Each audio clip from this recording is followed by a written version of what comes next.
Hi, this is Mark. Congratulations. You have found this amazingly awesome show. Chances are you're listening to it right now on whether it's iTunes or Stitcher Radio or some other mobile app that allows you to stream this amazingly awesome show to your ear holes. And I can't stress how awesomely amazing this show really is.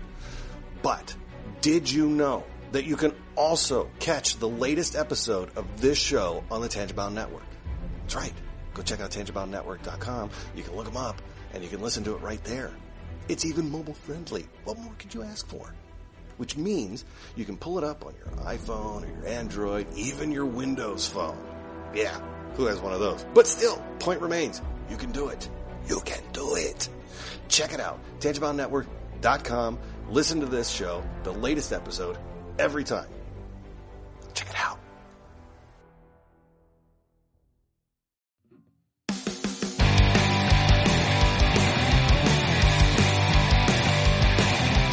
Life sucks to the last drop.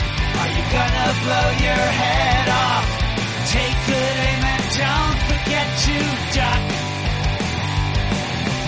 Life sucks every Monday and all the way to Sunday, but I wouldn't have it any other way. I don't care how you're doing, what's up or how's it hanging. I'd like to buy this world one last drink. And life sucks all of the time. Stick it up your sunshine, and then you'll see the clouds every day. And then you'll see the clouds every day. And then you'll see the clouds every day.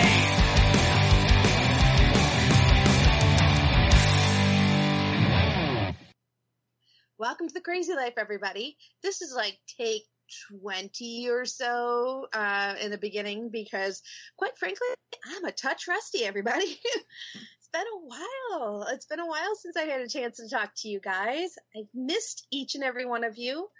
I've had a fabulous time, but I'm glad, very, very glad, very, very, very glad to be back.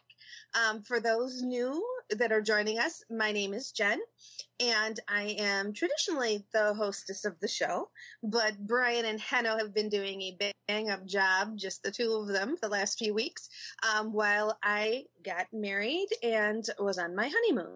So thank you, Brian. I appreciate you filling in and taking over, and I'm sure the audience really, really, really loved you guys, because quite frankly, I love you guys together anyways. So yeah, we got some. Brian. Hi. Yeah, we got some really, really kind words from a few people about a couple of the topics we talked about and stuff. So it was really cool. So Awesome. And also we have Henno. Hey, Henno. ha ha. Henno's very happy because he is in a hotel room right now, and he has done some magic tricks to be able to join us. So What's so great is that everyone listening has no idea. And then you're like, hey, Henno, what's up? Ha ha. It was so passionate. Just, yes, let's do it. And Henno, you came on exactly when I was doing the intros. Yeah. So you are spot on, dude. Yeah. Spot on. Perfect timing. Mm. Whew, we spiked the heck out of the board there. All right, so let's give Henno a minute to breathe while he makes sure that he's all set. I do apologize. We have the window open, so if you hear Mr. Max howling, it's because he's saying hi to the other creatures in the neighborhood. So if you happen to hear that in the background. Yeah. So, but Brian, how's your week been? What have you been up to? This past week's been, really uneventful. Like, really uneventful. I've been, we've done a couple, enthusiast episodes for Salty Language, and it's, it always adds a level of anxiety, for a couple of reasons. One is, that the people we've had on, generally it's because it's somebody we're interested in, like we're not just generally like, oh, so-and-so wants to promote a product. And, we've had a few where we've just not done that. But it's funny because the two we've had, one hasn't come out yet, but, one is, Eric Palicki. We go back to high school with him and stuff. So it's like, on one hand, it's like, I hope the audience, or the people who listen, like who we interview. And then I also hope that they like the episode, Yeah. But there's also the anxiety of just talking with someone for the episode. And I don't, it always builds up, even though the two that we've talked to recently are both people that I interact with or have interacted with on a pretty regular basis. Yeah. Like there's no real reason to be nervous when we start, but I really was. And, it's weird, how that it goes away quickly while we're recording it, but then when it comes time to release the episode, I get nervous again. And it's so weird how, there's no reason to be, but there it is, So that's how anxiety works, isn't it? Yeah, and that's, so the last couple weeks, it's when it's getting close to the release date of those, my anxiety's been higher, and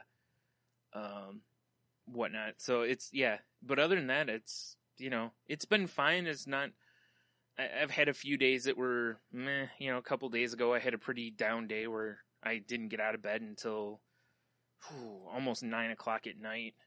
I just, and I finally got up because I was just hungry, and but How that. are things because last time we talked, and I do apologize to the audience and to you guys both. I have not had the opportunity to catch up on the show, so as much as I wanted to keep up with things, I couldn't. So if I ask something you guys have already talked about, I apologize. Yeah, but I just wanted.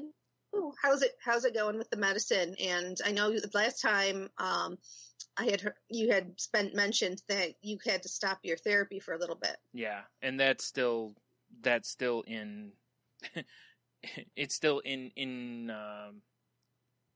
limbo. Yeah, basically. And the medicine, I got that situation sorted out to where I got some more of it because I hadn't had any, but I got some more of it, and I'm a few weeks. 3 weeks back on it now. So it's, and I definitely notice, I always notice the difference when I go back on it. Because, again, that floor is there. So it makes things a lot easier. Usually, there's still going to be, cause we both know, there's just going to be those days where medicine or not, it's just not going to happen for me. And, that's, like I said, a couple days ago, I had one of those. I've had a couple over the last few weeks. I've had, well, not a couple. I've had a good amount, actually. But, I try to not let it sock me for a whole day, if I can, Well, I mean, it's tough. It's absolutely tough to, especially once you're in the cycle, to break the cycle and to rally back. It takes time and it takes a lot of effort. Mm-hmm. So, kudos to you for keeping at it and keeping fighting it. It definitely seems like that's a good medicine for you. Yeah. Because, if you're feeling the bottom, I know you've struggled finding the right one. Yeah. But this sounds like this might be the right one for you if you can continuously sustain it. Yeah, it definitely feels like it's it's at least the first building block. Whether it's whether another medicine needs to be added later or a higher dosage. Unfortunately, I can't find out because, I can't go see my psychiatrist. Right. So until that gets all sorted out, I'm kind of, like you said earlier, I'm kind of in limbo, but at least having the medicine keeps a floor there so that there can't be a real drop, or there's still drops, but they're not generally as bad when on medications, Exactly. And that's, that's the whole point. Yeah. Is to make sure that things don't bottom out too quickly. Yep. So, which is good. That's awesome. Mm-hmm. Now, Hanno, are you still with us? Yep. Ah, sweet. All right. So, how have you been? How's your week's been? Let's see. Yeah, it's been a while since we've chatted. It has been. No, this week's great. I'm in Boise for I'm calling it training, but it's an opportunity to get a really cool certificate in building, operating, and HVAC lighting, and it mostly deals with energy conservation. It's filled me with a lot of gratitude. I really didn't realize how kind of a big deal it was until last week when I realized, oh wow, this is next week, and my company's paying for it, and money's a little bit tight right now. We have a major construction project going on near my work, so we haven't had as much rental income as usual. Okay. And so there's been a lot of belt tightening here and there, and there really was no question about this. There was there was a moment of my GM doing his little lip bite thing that he does when he starts thinking of dollars. But then it was just go for it. And it's really, like I said, it's a great opportunity because it means that they believe that this is something that I will, I will absorb and will come back to them. Otherwise, because it's going to be a couple $1,000s for them to, for me, hotels and everything like that. Yeah.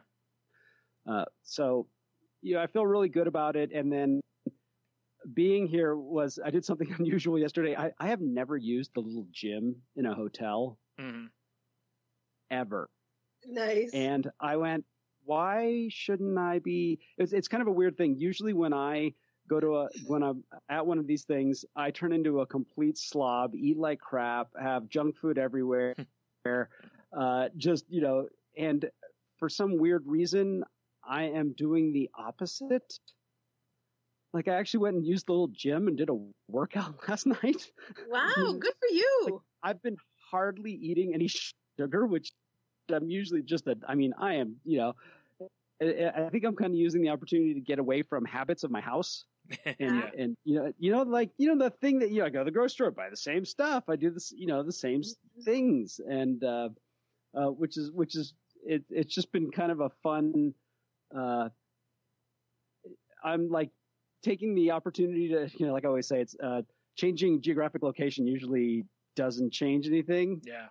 But I think maybe I'm at a place where I can. That's awesome. In my life where I can look at it as like, here's an opportunity to shift mm-hmm. some behavior patterns. So yeah, so far I'm having a great week and it's about it. Feeling good. Now, you did mention that this was an extra special certification. So does that mean it has sparkles on it? No, but it was funny on the application. You could actually have besides just the certificate you get on the wall, they had weird things like a little flag or a badge or a button or a ball cap or a coffee, something like that. I was like, why would I?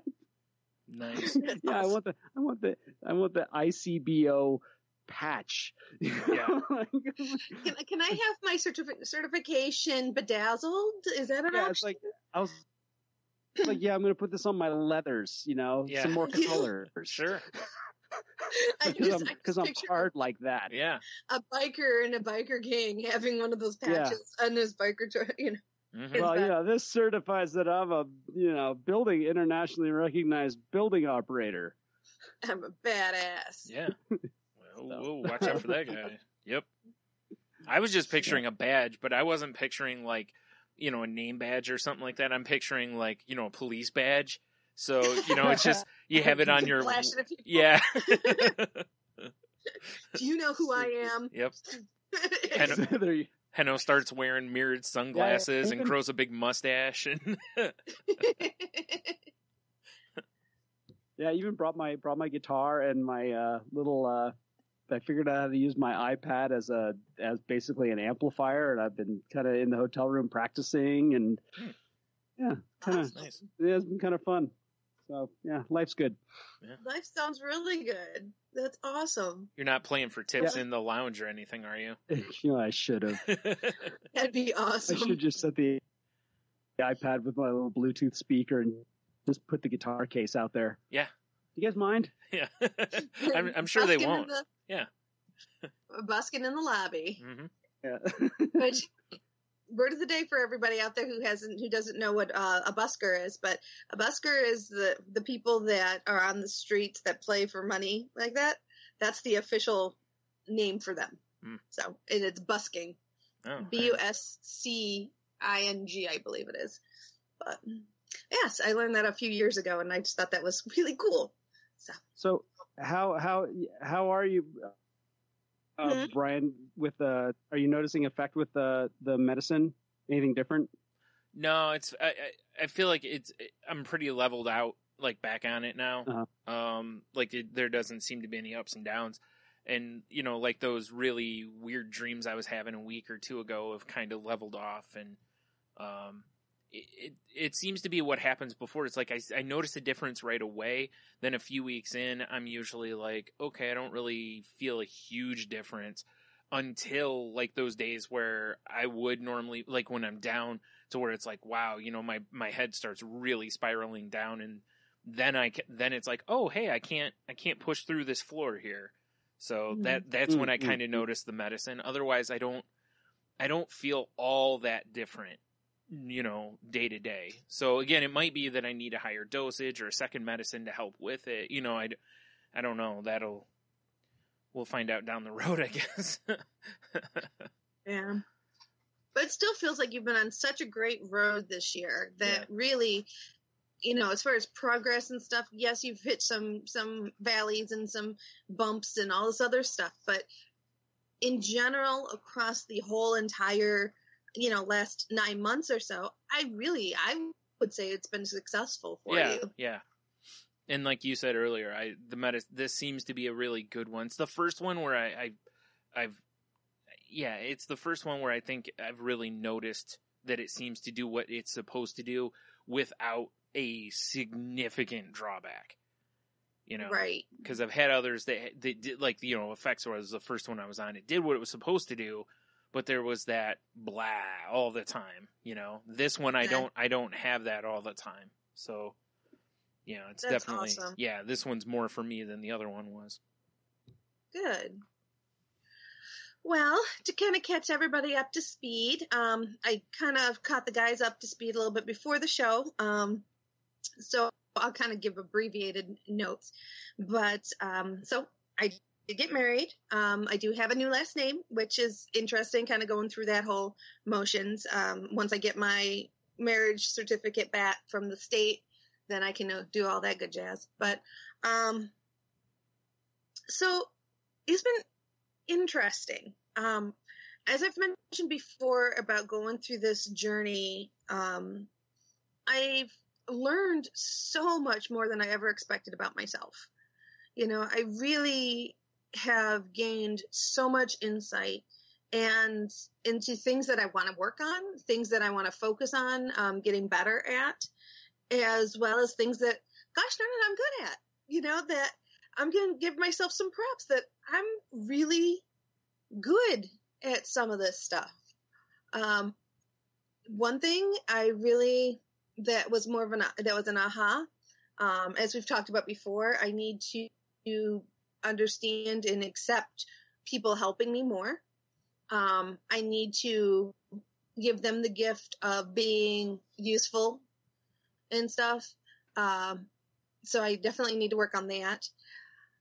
I have to work on accepting how others view me.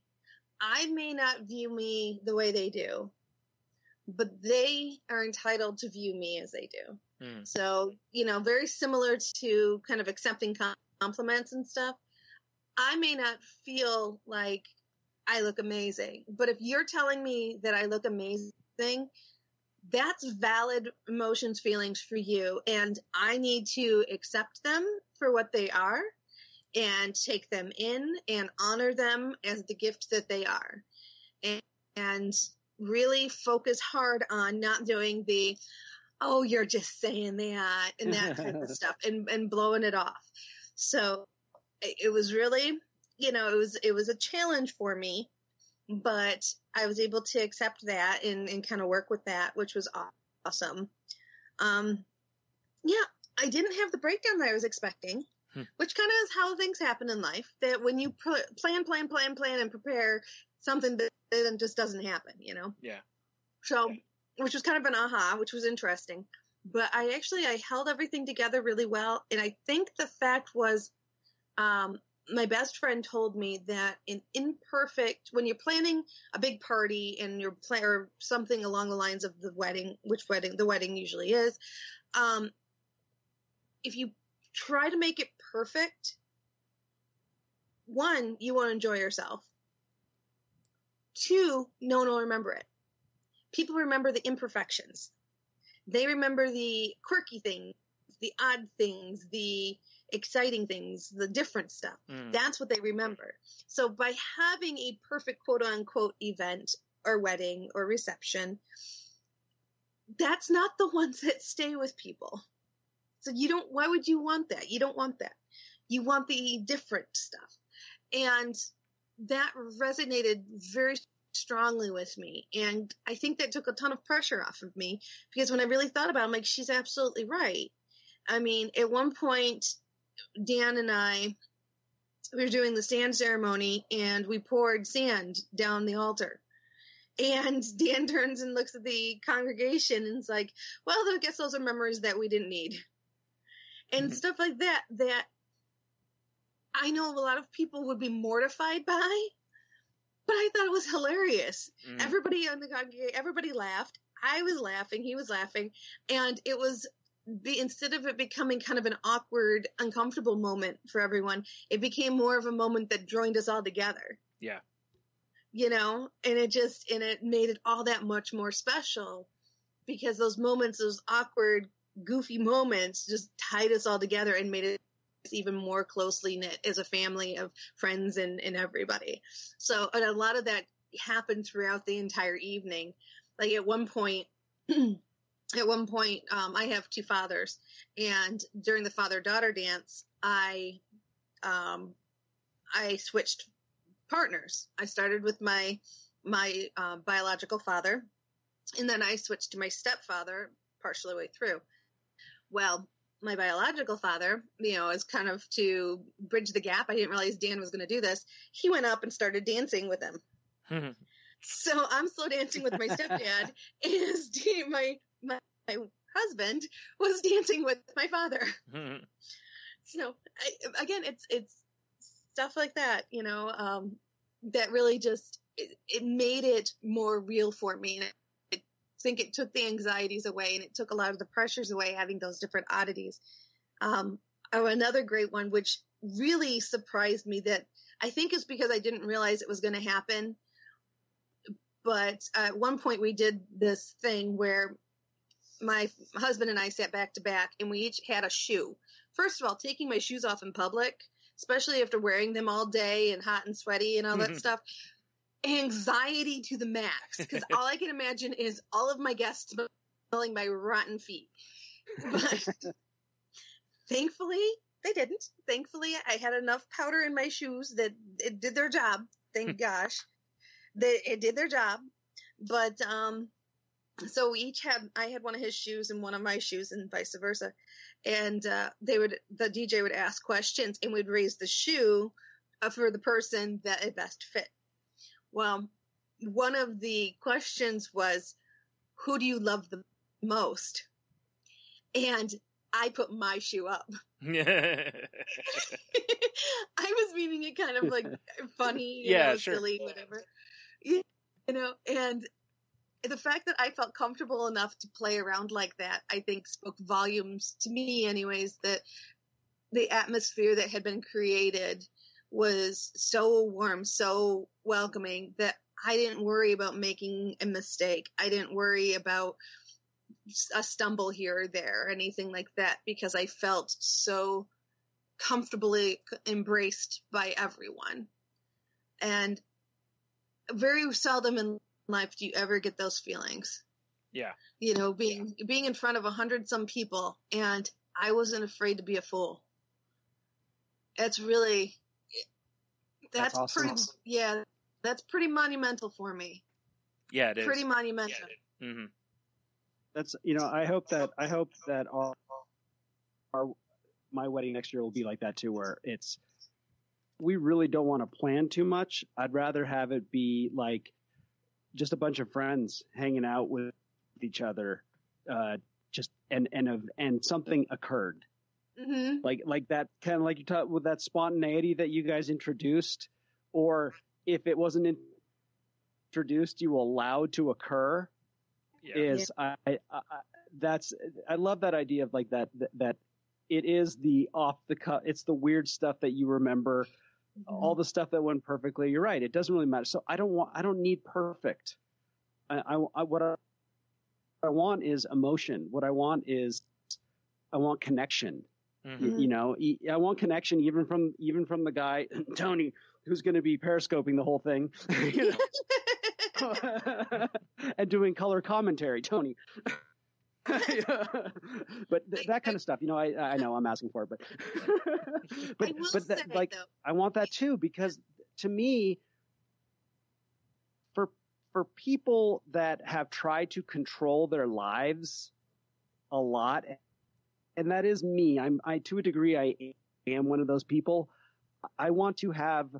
I'm comfortable with no control now. I think it's a sign of growth that I can just allow things to happen as they will, to be in the moment and not get too worried about it. And it sounds like you allowed that same thing to happen. I did. It was such a surreal experience. Like the whole weekend, starting from Friday with the rehearsal and the rehearsal dinner, I almost felt like I was being carried down the river on a big flotation, like a big inner tube, that I was just along for the ride, and my job was to sit back and just relax and just let the tide take me wherever I was going to go, whatever was going to happen. I didn't know what the bends in the river were going to lead to, but my whole job was just to sit in the inner tube and just float. And when I let myself go and just let myself do that, I had put so much planning and so much effort up to that moment. That's when I told, because people kept asking me what they could do for me. When I told them the weekend up, that's when you guys can do. And sure enough, come the weekend up, I turned to my best friend and I'm like, this is now your time. I said, from here on out, it's all on you guys. I had 2 day of coordinators and I had my maid of honor, and the 3 of them took it all. I couldn't put a thought together come Friday. I couldn't talk. I couldn't put thoughts together. They handled everything. They made sure everything went perfectly for me, and they even drove me around. All I had to do was exist. Right. And it was the most amazing gift anyone has ever given to me, is the ability to have that freedom. And I mean, it seriously turned into an I love you fest at the end of the reception, like any good wedding reception should turn into. But it turned into an absolute I love you, man. No, I love you, man. No, I love you, man. And all this great, wonderful energy and all that wonderful stuff. So I couldn't be more thankful. And then here's another big thing that really surprised me. I didn't have a hangover. Not an alcohol hangover, but an emotional hangover. Mm-hmm.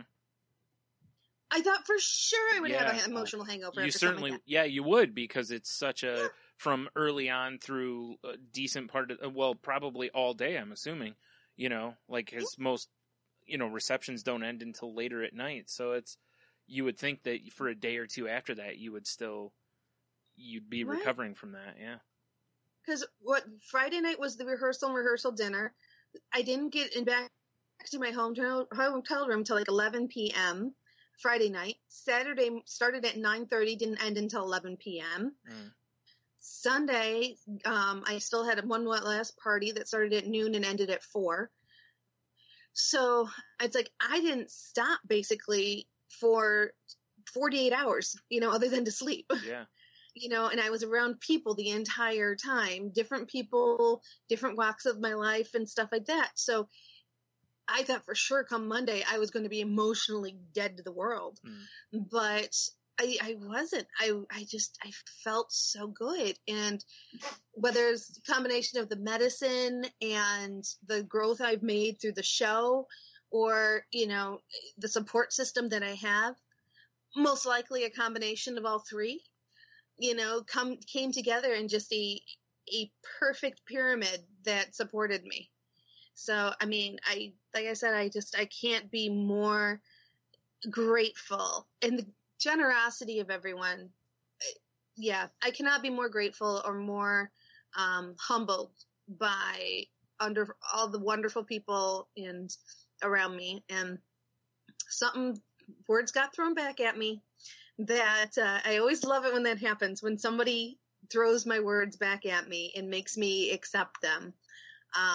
I've said before on the show, and I've said before to my friends, the people that are drawn to you see you in the same manner. Meaning, if you're a good person and you attract good people, the reason that good people are attracted to you is because you're a good person. So you have to accept the fact that you're as good as they are, basically, which is hard to do. Very hard to do. And I've said that to friends before. I'm like, you draw us to you because we know how amazing you are. And she told me the same thing through the words back at me, that I said, you know, I'm so humbled and grateful that all of you guys have been there for it. And they're like, the reason we're here is because we think you're amazing. And, you know, remember your words. I'm like, yeah, you're right. Throw the words back at me. Make me eat them. Make me hear them. Make me live them, because it's important for all of us to live those words. So yeah, definitely. But so yeah, long story short, so that's where I've been. That's what I've been up to, and having a lot of fun and a lot of memories along the way, and yeah, enjoying being married right now. Enjoying being a Mrs. So weird. I don't feel old enough for this. I really don't. I know I am. I don't feel old enough for this. It's just funny because the age requirement to get married is low enough that, you know. It's 20 years ago? Yeah. I didn't want to quite go that far, but yeah. It's yes, I'm 20 years past the age of consent. So. Right. I feel it. Yeah. I actually got asked for my ID the other day, and I looked at the woman. I'm like, please tell me it's because you don't think I'm old and I'm 21. Not the fact that you don't think I'm 40, because that's the rule in Michigan, is they check your ID if they think you're under 40. Yeah. I'm like, please say that you're checking this because you think I'm under 21, not under 40. And she's like, of course you look under 21. I'm like, thank you. That's exactly what I need. She's like, I'm not above asking for compliments. So. Yep. Well, that being said, there is something I wanted to talk about today that I'm not quite sure why it popped in my head, but something we don't talk a lot about on here is children. And a good portion of that is because none of us have them. And none of us are really strongly involved with them on a consistent daily, day-to-day basis type of thing. So we've got children in our lives, but, you know, they're more on the outskirts, shall we say, than they are in active participants.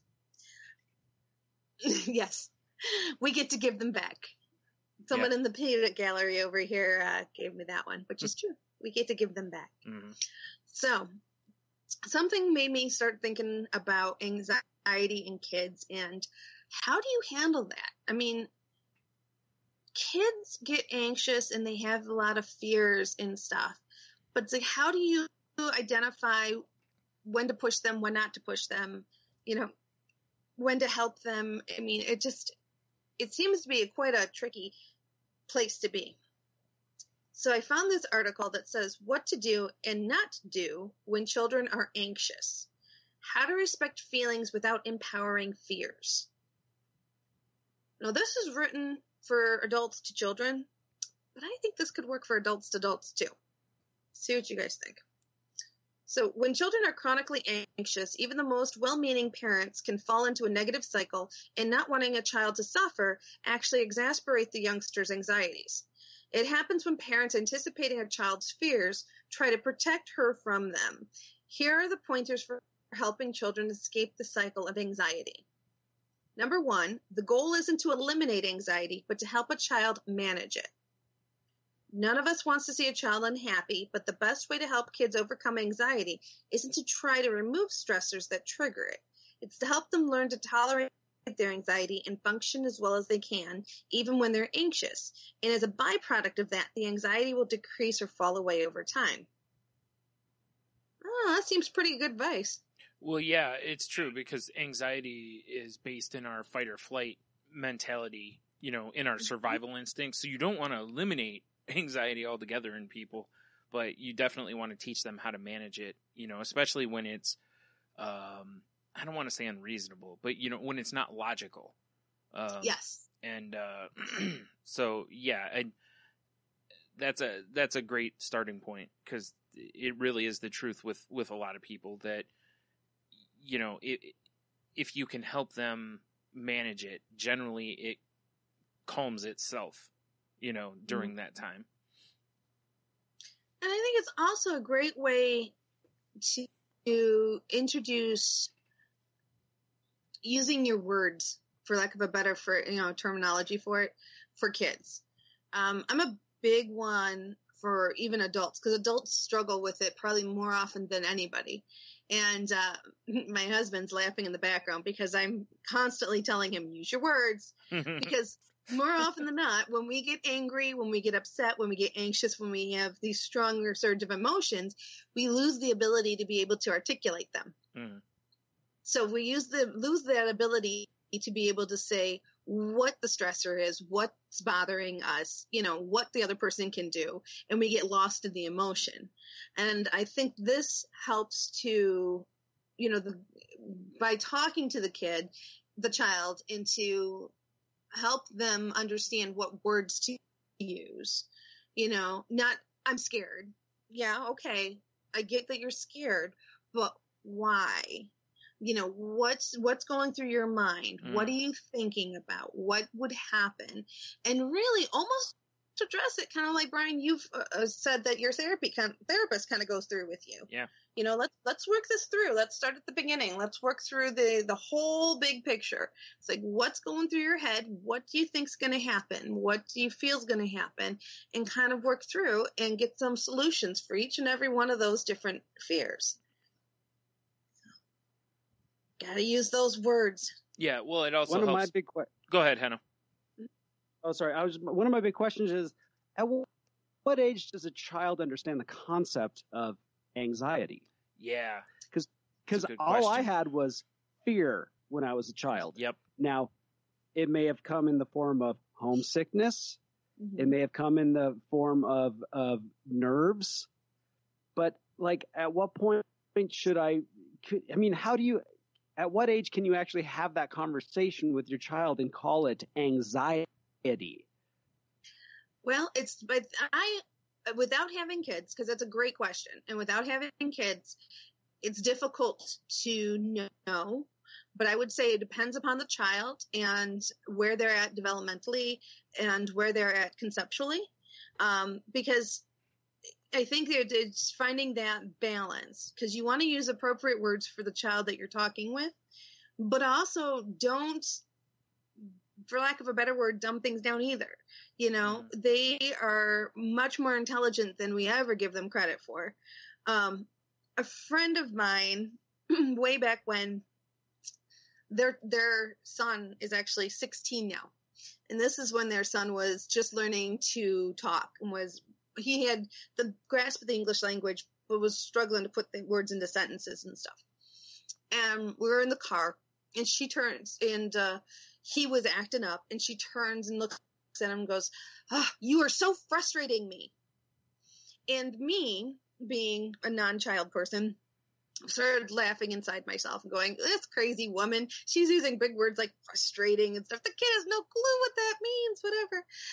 And in the back of his little voice, Mama, what's frustrating? And she stopped and she said, well, frustrating means, and gave him a very brief, succinct, definition of what it meant. And I looked at her, I'm like, he's not going to remember that. He's not going to know what you're talking about. And she looked at me and she's like, he may not now at this exact moment, but he will. But in the only way he's going to learn and going to know is by me telling him now. He takes it in. We'll probably have to go through it at least one or two other times, at least, if not more.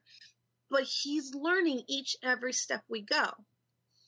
And I think if we start with a child, very, very young age, learning English and really work through the different words and different things mean, we can have those conversations earlier. But there's nothing wrong with having the conversation as I'm afraid of. Okay. Yeah. What are you afraid of and why? A great example would be if a kid is afraid of the dark, like the kid wants a nightlight, and you ask them why, and then they explain, that basically you realize that their fear is actually like shadows, that the shadows are what's scaring them. Then you can show them things in the light, and then with the light, like you can try to position the logic in there to where you don't necessarily have to embrace or explain the anxiety at that point. You just have to kind of figure out what the problem is so you can help them feel better about the problem, I think. Yeah. Mm-hmm. But it's a good question, Heno. I was thinking that too. Is like, I wonder what the age that, kids realize the difference between just having some nerves or being a little nervous versus like a full on, like, and I don't mean a little anxiety, but a good dose of anxiety. Yeah. Like Go ahead. Recalling my own. So the first time, all right, this will lead me to another question I want to ask you guys, but when I think back on some honest to goodness fear where I had it to my core, where I relate it to how I feel anxiety today, would be the first time I went off to camp by myself. And I had terrible homesickness because I was very alone feeling. Yeah. And it was anxiety, pure and simple. And, if I just didn't have that level of one of my coworkers has this ability to talk to his son in this way, where he's about the same age as I was then, about 12 years old. And he can actually, he can talk to his son about being homesick and those things. I didn't have that type of relationship with my parents where I would call and say, hey, I feel homesick. I mean, I probably could have, but to me, I didn't have that. I didn't feel like I had permission to do that.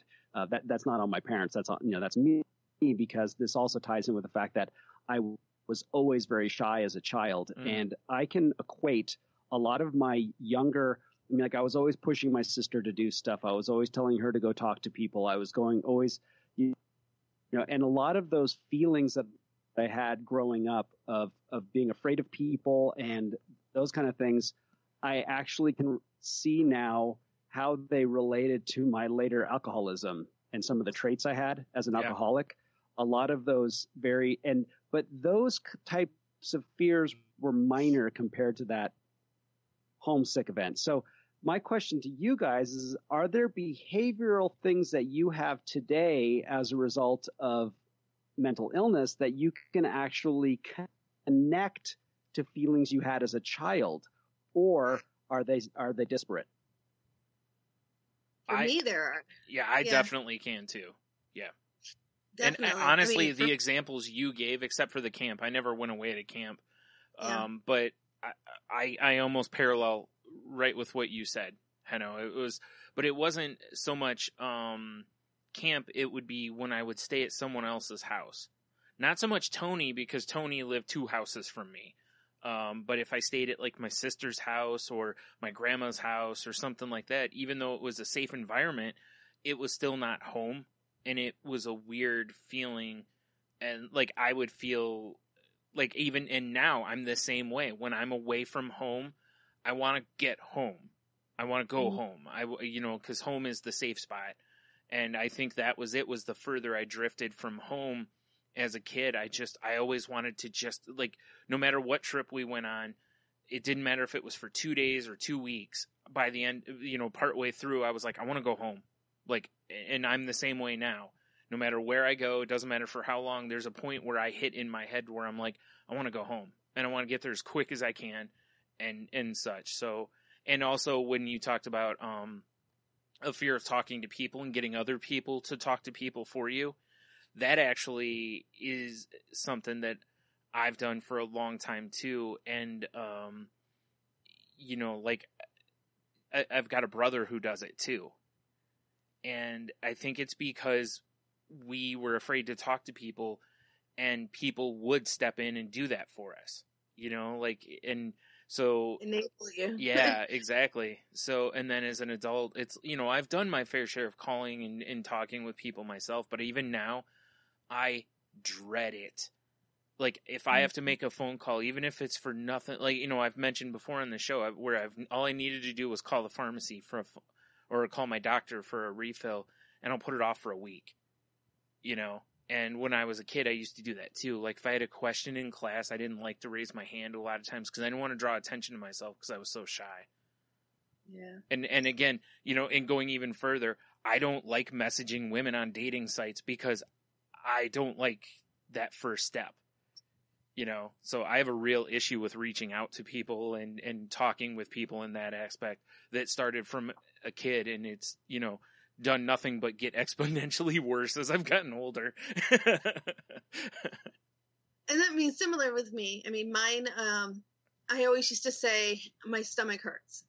Oh yeah, I did that too. Yep. I missed a lot of high school for that exact reason.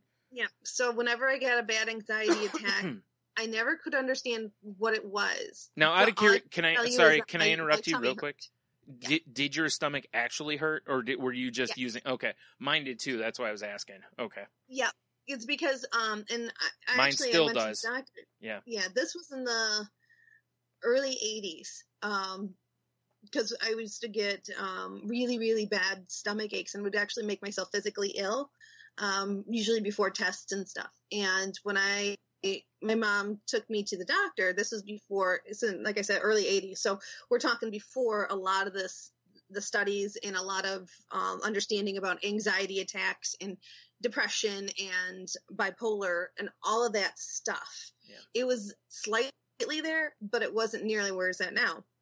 So took me to the doctor, and the doctor just said, "Oh, stress.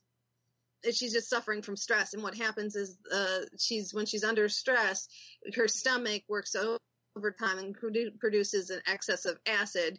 And basically, I was having acid reflux. I was getting sick because I was having like an acid reflux type of scenario happening, which is all true, but it's not stress that.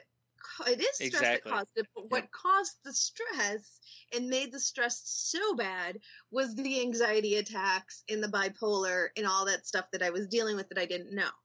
So now something else that I wanted to bring up is kind of to your original question, Henno.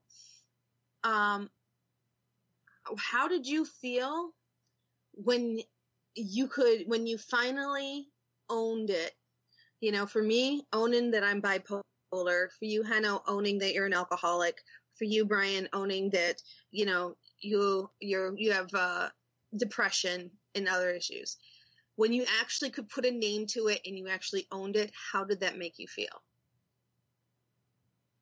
For me, it was true relief in a way, because there's so much adult history that, and just denying it and fighting and struggling. And it's like when you finally, it's the true meaning of surrender, as in, you know, I'm putting my gun down, I'm raising the white flag, and I'm walking to the other side, and I know they're going to take me in. And I'm okay with it. Yeah. And you know, that's like the traditional idea of surrender in war. It's not surrender as in they come over and you stop fighting and they kill you. No, it's I stopped fighting and somebody came and took care of me.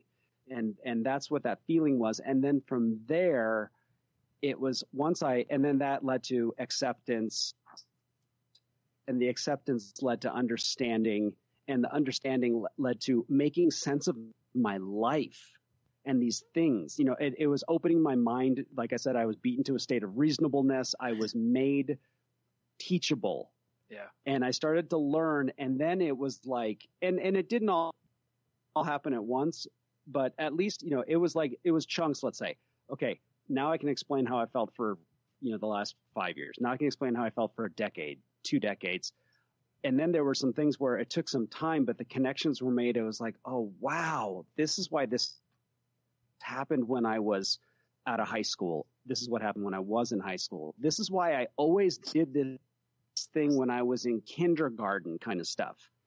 Like that, I have been, an egomaniac with an inferiority complex my entire life. And it manifested itself at a very young age. And my alcoholism only fed it. Sure. And I'm not talking about drinking. I'm talking about alcoholism. It's the part of my brain that just functions differently, and it's the part that I needed the alcohol, where the alcohol shut all that stuff up. Yeah.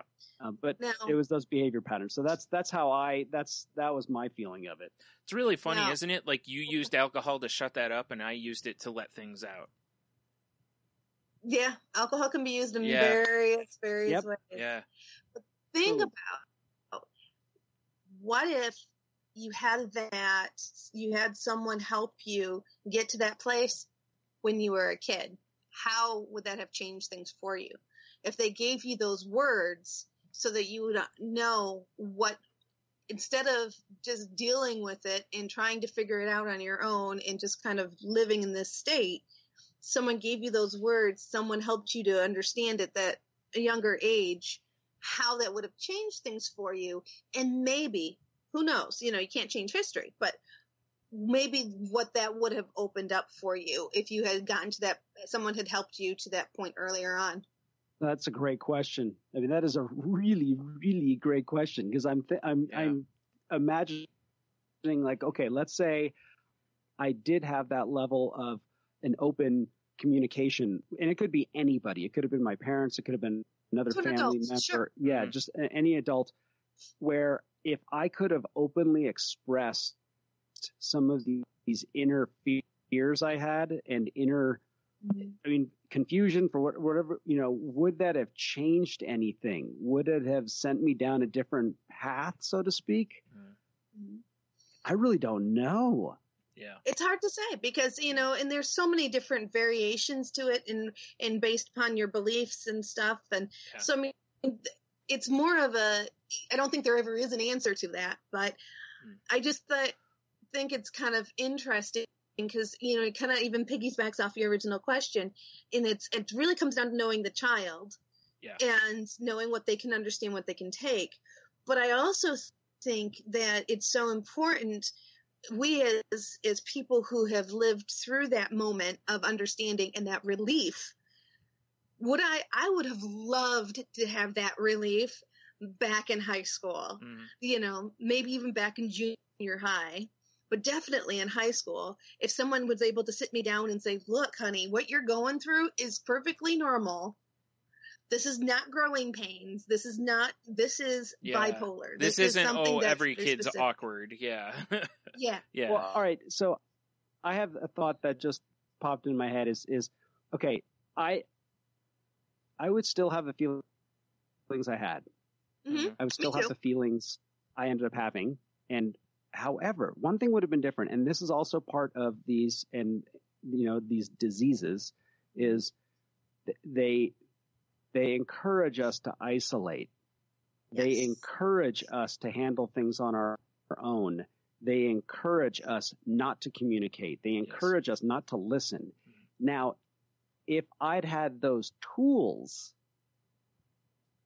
invested in me when I was younger, open communication, not to be afraid, like, okay, I'll think about when I had suicidal thoughts when I was a teenager. I never shared them with anybody. Mm-hmm. Because now if I knew I could openly share that, if I had that level of communication with somebody, then yes, maybe that would have made a difference. Mm-hmm. Because I would have developed habits that would have helped me go deeper and deeper and deeper into a lot of this. And maybe like, we talked about a high functioning, depression last week, or, and there are like my sister, for example, my sister has every single opportunity to be a full-blown alcoholic as I do. We behave exactly the same when it comes to behaviors. And I mean, it's right there. I could see it, but she never has. She has never gone past that level that I did for whatever reason. Mm-hmm. But I don't think it was because of communication, because we had the same upbringing. We have the same negatives. Maybe it's because she got married and had children. Maybe, who knows? Yeah. I don't know why I went further than she did. Yeah. But I can't help but think that, hey, maybe if I had some of those tools, because that's really what ultimately I have today is a toolbox that I can pick up and use that I didn't have. Yeah. Now, here's something interesting. Like for me, when I first basically self-diagnosed with depression when I was probably 13, because I had started feeling that way. And then I saw some commercial on TV for like, one of those local studies, where they're like, do you suffer from this, this, and this? You may get compensated for blah, blah, blah. And I was like, and cause I'm listening and I'm like, I do have all of those things. And so I went to, the library because, internet was not quite what it is now. And I looked up depression. And as I was reading about it, I was like, this is exactly what I'm dealing with. But like Henno said, the nature of the beast is that you don't share it, and it didn't really manifest anywhere. The only time I ever had an adult ask me about it was there was one teacher in high school that some of the stuff, like when we had to write stuff for for English class, she saw the tone and she took me aside and was like, are you okay? Like, you sound like, cause some of the stuff I'd written in a journal or whatever was really dark. And she was like, I'm kind of concerned about, that you're having these thoughts. And I was like, oh no, I'm fine. And I immediately dismissed it. Now, that's where it's interesting to me, because as far as how did I feel when I kind of realized that I had that, was incredibly broken, and I doubled down on my stubbornness, because it was, I'm not broken, I'll fix it, or even if I am, I'll fix it. And, whereas now I'm like, yeah, something isn't right and I'm fixing it, but I'm not going to fix it by ignoring it, which was how I fixed it then, but that's the other aspect of things. But you're right. Yeah. Maybe telling a kid may not make any difference in the world. Right. Like with me, I don't know. It might have, because like I said, since it would have been early in the depression, I didn't have, whereas now, when I finally did seek help, I had, years and years and years of it building up in me and beating me down to where I was finally like, this has to stop. Hey, had you caught me at 12, 13 and given me all these explanations? And again, I knew what it was. So, but I, in fairness, I didn't know there was help. I didn't know who to reach out to. Yeah. And it didn't feel like something, it wasn't something I wanted to discuss with my parents or my friends. It felt, as weird as this sounds, it felt too personal for that. Mm-hmm. And that's why now, like I said, going to therapy, and it's like, it's such an intimate thing when you're in there and you just dump all this stuff, because you are laying your like most guarded stuff out to somebody, but had I known that option was there, I don't know. Maybe I would have been like, nah, I'm fine. I don't need that, which is very likely. Or maybe I'm like Henno. It's tough to really look back at yourself and decide. Now, also the fact that I would be a minor, some of the decision making might have been taken out of my hands, and that may or may not have helped also, like if my parents were like, you're going to therapy because you need to, maybe I would have at least, but then again, maybe I would have again, doubled down on my stubbornness. And, now, something that I did learn through this, not necessarily this article, but through things I've read, is if you're going to have these conversations, depending upon the person, the kid, depending upon the child and how they receive information from you, The older children may not receive it as easily as the younger children would. The car is a great tool. When you're in the car, no music, no headphones, no phones. Yeah. And talk. And just talk. And it makes things easier because you're not staring at each other. You're not looking at each other in the eyes. While the parent is driving, so they have to focus on the driving as well. So they can't get overly emotional and overly responsive. And it allows the child the ability to almost kind of like in therapy, disengage just a touch to be able to say what's truly going on, type of a thing. Mm-hmm. So I have heard that as a benefit for those out there with kids trying to figure out what venue to be able to talk about these types of things with. Yeah. And how. That's what my coworker, he tells me. I mean, mm-hmm. they talk. They have the kind of relationship where they can talk anywhere. However, it typically ends up being in the car as they go to and from someplace. But what amazed me is that they were actually able to, because his kid went to a hockey camp, and he went to go play with, like, this is an Olympic development kind of a team. Oh, wow. And his son is small. I mean, he's quick and he's smart, but he's small. And he's there with behemoths. I mean, 13 and 14-year-old monstrosities. Sure. And he's scared. They were actually having that conversation over the phone. He was talking so frankly, Sean, with them, and that blew me away. Yeah. Because it really, starting tonight's podcast, I'm like thinking, okay, how do you have this conversation? Well, you know what you do? You stick to these fundamentals. You develop these tools that many of us don't always get to really to have these until levels of communication and honesty. Yeah. Mm-hmm. Sometimes not even as adults. Yeah. Yeah, because the adults don't necessarily know them. I mean, I don't know. I've never had the conversation, hey, Dad, when you were 15, did you think about killing yourself? Yeah. Right? Me either. So why would I expect him to sit down with me and say, hey, if you ever feel this way? I didn't have that conversation with either of mine until recently, honestly. Like, and my mom told me some stuff about herself, and I was like, wow, this blew me away.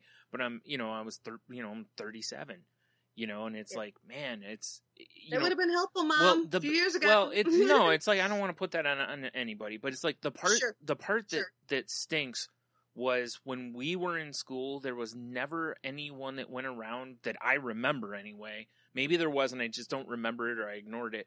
But I don't remember anyone going around going, hey, if you feel this way, giving you the list of depression stuff, there's counselors here that you can talk to or, that can kind of guide you toward, hey, maybe you should go talk to your doctor about this or whatever. And it's like, those things could have made a world of difference, And again, I'm not blaming any one person or anything else. It's just like, when we were kids and you went to the doctor, they didn't hand you a worksheet that had 10 questions that measured your level of depression or mental health. They do now. Well, mine does now. Yeah. And more are doing that now. So it's just, unfortunately, sometimes it just seems like a benefit of, or not a benefit, but a side effect of just the world wasn't advanced enough, Yeah. And that's, a lot of times you can sit there and say, oh, this is this, and I don't mean this political, but it's the common critique. Oh, this is this goo-goo liberal, blah, blah, blah stuff. It's like, well, you know what? Maybe I wanted my pediatrician to ask me about how I'm feeling rather than talk about just my physical things. Maybe it would have been nice to have them, Now, I don't know how I would have responded. I don't know if they do that today, but I kind of hope they do. And I kind of hope maybe the teachers do the parents' jobs every once in a while and look at the kid that seems like he's out of it and make that connection and get them to a school counselor. Right. That stuff did not exist when I was younger. Yeah. And again, I had one teacher who did that with me, and she got me to agree to talk to the school counselor, but the school counselor was, you could tell they weren't, they're trained, but they're not really trained for that, Like when I went in there, it didn't feel right to me, and it just, I was just kind of like, you know what it is? It's someone you see regularly enough that, like I said, the best thing about therapy to me was it was like talking to, you get to keep your anonymity essentially. Yeah. And the school counselor, when I went in there, it just felt like it was too familiar of a person. And it's like, if I'm not going to talk to my parents or my friends, why am I talking to you? Yeah. It almost, Yeah, it's well, as weird as it sounds. It needed to be a complete stranger. I get you. You know? Yeah. And it's just, it's fascinating. And I'm thinking that we're going to have to do a 2-parter because, I'm almost at the point where I kind of want to put a pin in it and think on it a little bit more because you guys have given me a lot of stuff to really digest. Yeah. You know what I think a great takeaway for the episode is for people is, like, we've mentioned a few things here that are about communicating with your kids. And it's just, if you just start from the point that they're little, they'll feel like they can talk to you. Because we've got friends that everybody knows, people who, you know, like, wow, the conversation they have with their kids. And it's like, yeah, that didn't just happen. They worked on that. They did that, you know. And so whether it's a no phones dinner or, you know, those kind of things, like, find ways to talk to your kids and don't just, you know, ask them how their day was, but also, you know, I don't know how to dig deeper than that, but that, you know, sometimes that best and worst, that's always a good place to go to. Yeah. It's like, how was your day? All right, I want to hear the best thing that happened and the worst thing that happened today. Go. Yeah. So, because, and again, I had an open, you know, dialogue situation with my parents. I don't think it had anything to do with that. It was like, for me, I just think I felt like I didn't know that there was options, and I didn't know that I wasn't alone, essentially, because I didn't know anybody else who suffered from depression. Yeah. You know, now if you say, hey, who do you know that suffers from depression? Oh my God, I'll be talking forever. You know, like, I know so many more people now, and they may have had it then too, but no one talked about it. So it's very important to talk about it. Like, is it okay to feel this way? That was one of the things that was for me. It's like, is this okay? And I couldn't even ask anybody. Well, you know, the thing is, like, I felt most of the time like it wasn't okay because you're always being told, smile. You're always being told, you know, that, you know, when you see the people who don't smile much, you notice that they get ignored. You notice that people don't want to be around them. So you don't want to be that person. So it feels wrong. And it's similar to the, you know, you're told, man up, you know, or whatever. And it's, you know, you just get over that and move. And oh, okay. And we talked a little about that last week with the high functioning depression or depressives, you know, that's kind of where that goes, is that, and that's where I went with it. Put on the face, I'm on for people at work, and then I'd come home and be miserable, you know? So, you know. For me, it was always, is this normal? Is this what everybody goes through? Mm-hmm. I don't think this is what everybody goes through, but maybe it is what they go through. Yeah. You know, because I was like, I've never been X age before. Yeah. I don't know. Maybe this is normal. Yeah. You know, maybe this is exactly where I'm supposed to be and what I'm supposed to be doing. And I didn't have anyone to bounce that off of. I had no one to give me the reassurance of saying, no, this is not normal. Yeah. You're right. There is something going on here that's not traditional, not what everybody else is going through. And to give me that reassurance that I'm not goofy. I'm not nuts. Yeah. It's, you know, it is what it is. And there was no mental health, after school group or whatever, or depression group or whatever, you know, there was nothing like that to, I don't, by that, I don't mean support systems. I just mean like school groups, you know, there was nothing like that to, these people all go through this, you know. Exactly. I mean, and everybody hears about angst when you're a teen. So what's normal angst and what's not normal angst? And in fairness, you know, like we grew up in the 90s where it was all about the angst. So it was, this is, you know, this isn't that bad. You know, it's like I said before, it's why I fell into the grunge music stuff, because it really kind of was like, this is, people are wallowing in their misery. I get it now. This is why I feel at home here. So, yeah. Well, I think this is probably a good place to wrap up, and I'm thinking next week we may have to just do a second parter on this, because there's quite a few more questions. I think there's about 3 or 4 more questions in the article that I think will pose a lot of really great discussion. So I think for this episode we're going to call it maybe communication, or, you know, using your words. I don't know, but we'll find something. If you want to continue the conversation, everybody, you can reach me at Jen's Crazy Life on Twitter. That's Jen with a G. You can also reach us through our website at thecrazylifepodcast.weebly.com. And our email is thecrazylifepodcast@outlook.com. And Hanno, if they want to talk with you, how can they reach you? You can find me on Twitter at Ida Henno, IDAHENNO, and you can find me on Facebook either through the Crazy Life Facebook group or just look me up, Henno Heitur. It's Heitur. And I appreciate everyone that has done so. The messages are awesome. The tweets are awesome. Thank you so much. Yep. Awesome. And Brian, how can they reach you? You can also find the show on Twitter to see when new episodes go up or whatever at the Crazy Life Pod. You can find me on Twitter at Stunami, or you can check out the other show I'm part of, which is Salty Language, which is a not safe for work show at salty_language on Twitter or at saltylanguage.com.